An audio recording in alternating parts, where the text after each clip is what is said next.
राज्य कर्मचाऱ्यांना शासन कर्मचाऱ्यांप्रमाणे वेतन मिळावे या मागणीसाठी एस.टी. महामंडळाच्या सर्व कर्मचाऱ्यांनी जो आहे तो कालपासून संप पुकारलेला आहे। आज आपण बघू शकतो संपाचा आज हा दुसरा दिवस आहे। या ठिकाणी संपूर्ण जे आहे शुकशुकाट पाहायला मिळतो आहे। आपण आता सध्या नांदगावच्या बस स्थानकात आहोत। सकाळपासूनच या ठिकाणी विद्यार्थ्यांची मोठी रेलचेल असते आणि नागरिकांची देखील ये जा करण्यासाठी मोठी रेलचेल असते। नोकरी निमित्ताने बाहेर गावी जाणे असेल किंवा शिक्षणासाठी बाहेर गावी जाणे असेल, या सर्व ठिकाणी जे आहेत मोठी रेलचेल सुरू असते। आज मात्र या संपूर्ण बस स्थानक परिसरात शुकशुकाट पाहायला मिळत आहेत।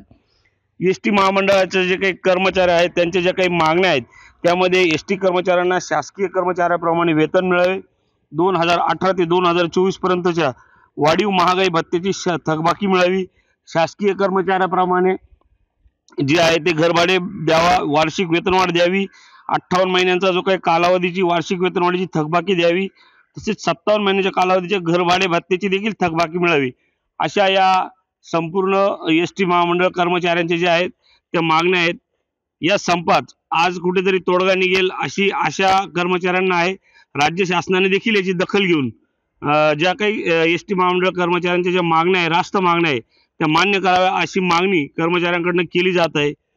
एकूणच जर आज संपात तोडगा निघाला नाही त्यामुळे मात्र विद्यार्थी असेल, ज्येष्ठ नागरिक असेल, तसेच नोकरीसाठी बाहेरगावी जाणारे प्रवासी असेल यांचे मात्र हाल होत आहेत।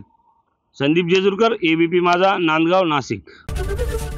एबीपी माझा, उघडा डोळे बघा नीट।